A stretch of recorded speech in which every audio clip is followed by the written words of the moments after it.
ಕೇರಳದ ಮಳೆಯಿಂದಾಗಿ ಕಾವೇರಿ ಕೊಳ್ಳದ ನೀರಿನ ಬವಣೆಗೆ ಮುಕ್ತಿ. ಹೆಚ್ಚುವರಿ ನೀರು ತಮಿಳುನಾಡಿಗೆ ಬಿಡುಗಡೆ. ಕಬಿನಿ ಜಲಾಶಯ ಭರ್ತಿ. ತಮಿಳುನಾಡಿಗೆ ನೀರು ಬಿಡಬೇಡಿ ಎಂದ ಅನ್ನದಾತರು. ಇಂದು ಸರ್ವಪಕ್ಷ ಸಭೆ. ಇದೆಲ್ಲವನ್ನ ನೋಡೋಣ ಕಾವೇರಿ ಕಿಚ್ಚು ನ್ಯೂಸ್ ಟಾಪ್ 9ನಲ್ಲಿ. ಬರದಿಂದ ಕಂಗೆಟ್ಟಿದ್ದ ಕರುನಾಡಿಗೆ ಮಳೆ ಕೃಪೆ ತೋರಿದ. ಕಾವೇರಿ ಪ್ರಾಧಿಕಾರದ ಬರೆಯಿಂದ ಕಾನೂನು ಸಂಘರ್ಷಕ್ಕೆ ಸಿಲುಕಿದ್ದ ಕರ್ನಾಟಕವನ್ನ ವರುಣದೇವ ಬೀಸುದೊಣ್ಣೆಯಿಂದ ಪಾರು ಮಾಡಿದ್ದಾನೆ. 4-5 ದಿನದಿಂದ ಕಾವೇರಿ ಕಿಚ್ಚಿನಿಂದ ಕುದೀತಾ ಇದ್ದ ಕಾವೇರಿ ಕೊಳ್ಳ ಸದ್ಯ ತಣ್ಣಗಾಗಿದೆ. ಕೇರಳದ ವಯನಾಡಿನಲ್ಲಿ ಅಬ್ಬರಿಸಿ ಬೊಬ್ಬೆರಿತಾ ಇರುವ ಮಳೆಯಿಂದ ಮೈಸೂರು ಜಿಲ್ಲೆ ಎಚ್.ಡಿ. ಕೋಟೆ ತಾಲೂಕಿನ ಬೀಚನಹಳ್ಳಿ ಬಳಿ ಇರುವ ಕಬಿನಿ ಜಲಾಶಯಕ್ಕೆ ಭರಪೂರ ನೀರು ಹರಿದು ಬಂದಿದೆ. ಕಬಿನಿಯಿಂದ ಹೆಚ್ಚುವರಿ ನೀರೇನಿದೆ ಅಂದರೆ ಕಬಿನಿಯಲ್ಲಿ ಸಂಗ್ರಹವಾಗಿರುವಂಥ ನೀರಲ್ಲ, ಈಗಾಗಲೇ ಸಂಗ್ರಹವಾಗಿರೋ ನೀರಿನ ಜೊತೆಗೆ ಹೆಚ್ಚುವರಿ ನೀರು ಅಂದರೆ ಅಲ್ಲಿ ಹಿಡಿದಿಟ್ಕೊಳ್ಳೋದಕ್ಕಾಗಲ್ಲ, ಅಲ್ಲಿಂದ ನೇರವಾಗಿ ಬಿಳಿಗುಳ್ಳಿಗೆ ಬಿಡೋ ಮೂಲಕ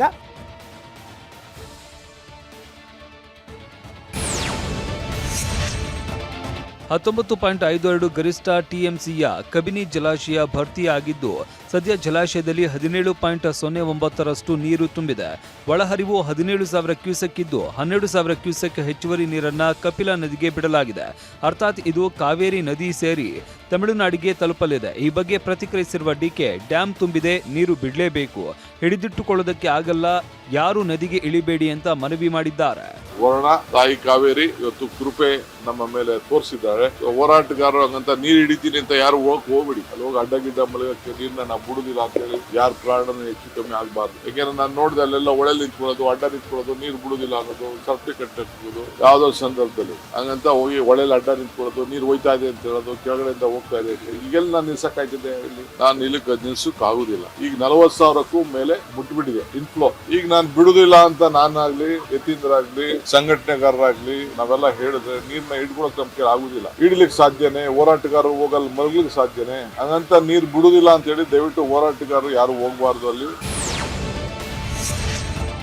ಡ್ಯಾಂ ತುಂಬಿದೆ, ಹೆಚ್ಚುವರಿ ನೀರನ್ನ ನದಿಗೆ ಬಿಡಲಾಗ್ತಾ ಇದೆ. ಆದ್ರೆ ರೈತರು ತಮಿಳುನಾಡಿಗೆ ನೀರು ಬಿಡಬೇಡಿ, ನಾಲೆಗೆ ಹರಿಸಿ, ಕೆರೆ ಕಟ್ಟೆ ತುಂಬಿಸಿ, ನಮ್ಮ ಬೆಳೆಗೆ ನೀರು ಬಿಡಿ ಅಂತ ಹೇಳ್ತಿದ್ದಾರೆ. ಬೆಂಗಳೂರು, ಮಂಡ್ಯ, ಹಾಸನ, ಬೆಳಗಾವಿ, ತುಮಕೂರಿನಲ್ಲಿ ಪ್ರತಿಭಟನೆ ನಡೆದಿದೆ. ತಮಿಳುನಾಡಿಗೆ ನೀರು ಹರಿಸದಂತೆ ರೈತರು ಮತ್ತು ಕನ್ನಡ ಪರ ಸಂಘಟನೆಗಳು ಒತ್ತಾಯಿಸಿವೆ.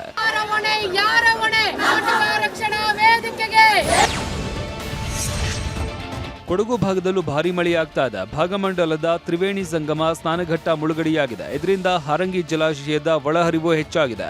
8.50 ಟಿಎಂಸಿ ಸಾಮರ್ಥ್ಯದ ಹಾರಂಗಿ ಜಲಾಶಯ ಭರ್ತಿಯಾಗಿದ್ದು 8.10 ಟಿಎಂಸಿ ನೀರು ತುಂಬಿದೆ.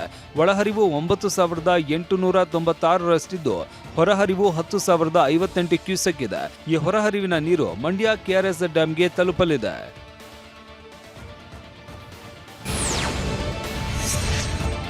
ಚಿಕ್ಕಮಗಳೂರಿನಲ್ಲಿ ಭರ್ಜರಿ ಮಳೆಯಾಗ್ತಾ ಇದೆ. ಕಳಸ, ಕುದುರೆಮುಖ ಭಾಗದಲ್ಲಿ ಮಳೆ ಅಬ್ಬರಿಸ್ತಾ ಇದ್ದು ಚಾಂಬ್ಲೆ ಸೇತುವೆ ಮುಳುಗಿ ಹೋಗಿದೆ. ಶೃಂಗೇರಿಯ ಭಾಗದಲ್ಲೂ ಮಳೆಯಾಗ್ತಾ ಇದ್ದು ತುಂಗಾ ನದಿ ಪಕ್ಕದ ಕಪ್ಪೆ ಶಂಕರನಾರಾಯಣ ದೇಗುಲ ಮುಳುಗಡೆಯಾಗಿದೆ.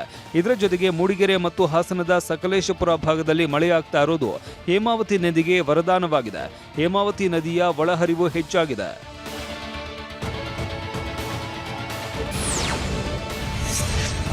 37 ಟಿಎಂಸಿ ಸಾಮರ್ಥ್ಯವಿರುವ ಹೇಮಾವತಿ ಜಲಾಶಯದಲ್ಲಿ ಸದ್ಯ 25.98ರಷ್ಟು ನೀರಿದೆ.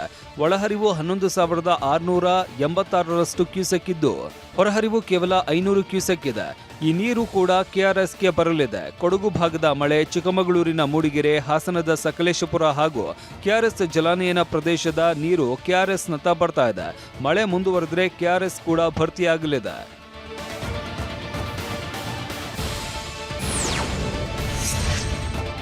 49 ಟಿಎಂಸಿ ನೀರು ಸಂಗ್ರಹವಿರುವ ಕೆಆರ್ಎಸ್ ಜಲಾಶಯದಲ್ಲಿ ಸದ್ಯ 18 ಟಿಎಂಸಿಯಷ್ಟು ನೀರಿದೆ. ಒಳಹರಿವು ಬರೋಬ್ಬರಿ 13,522 ಕ್ಯೂಸೆಕ್ ಇದ್ದು ಹೊರಹರಿವು ಕೇವಲ 1,565 ಕ್ಯೂಸೆಕ್ ಇದೆ. ಒಟ್ಟಾರೆ ಕಾವೇರಿ ಜಲಾನಯನ ಪ್ರದೇಶದ ಒಳಹರಿವು 36,000 ಕ್ಯೂಸೆಕ್ನಷ್ಟಿದೆ. ಹೀಗಾಗಿ ಕಾವೇರಿ ಗಲಾಟೆಯ ಮಧ್ಯೆ ರೈತರಿಗೆ ಸಿಹಿ ಸುದ್ದಿ ಸಿಕ್ಕಂತಾಗಿದೆ. ಹೀಗಾಗಿ ರೈತರು ನಮಗೂ ನೀರು ಕೊಡಿ ಅಂತಿದ್ದಾರೆ.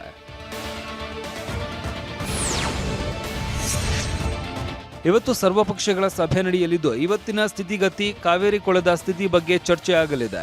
ಹೆಚ್ಚುವರಿ ನೀರನ್ನ ನದಿಗೆ ಬಿಡಲಾಗಿದೆ. ಜೊತೆಗೆ ಕೆರೆಗಳು ಸೇರಿದಂತೆ ರೈತರ ಜಮೀನಿಗೂ ನೀರು ಬಿಡುವ ಬಗ್ಗೆ ಚರ್ಚೆಯಾಗುವ ಸಾಧ್ಯತೆ ಇದೆ.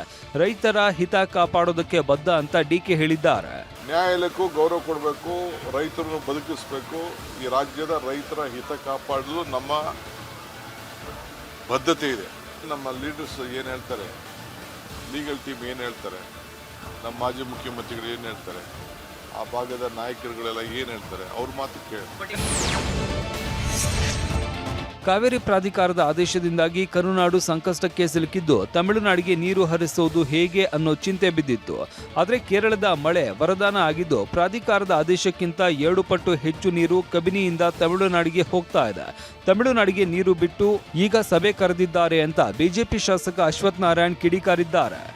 ನೀರನ್ನು ಹರಿಲಿಕ್ಕೆ ಬಿಟ್ಟು ಊರೆಲ್ಲ ಕೊಳ್ಳೆ ಹೊಡೆದ ನಂತರ ಕೋಟೆ ಬಾಗಿಲು ಹಾಕೋತೀನಿ ಅನ್ನೋ ಕತೆ ಆದಂಗಾಯ್ತು ಅಂತ ಜನಾಭಿಪ್ರಾಯ ಮತ್ತು ಎಲ್ಲ ಪ್ರತಿಪಕ್ಷಗಳ ಅಭಿಪ್ರಾಯವಾಗಿದೆ.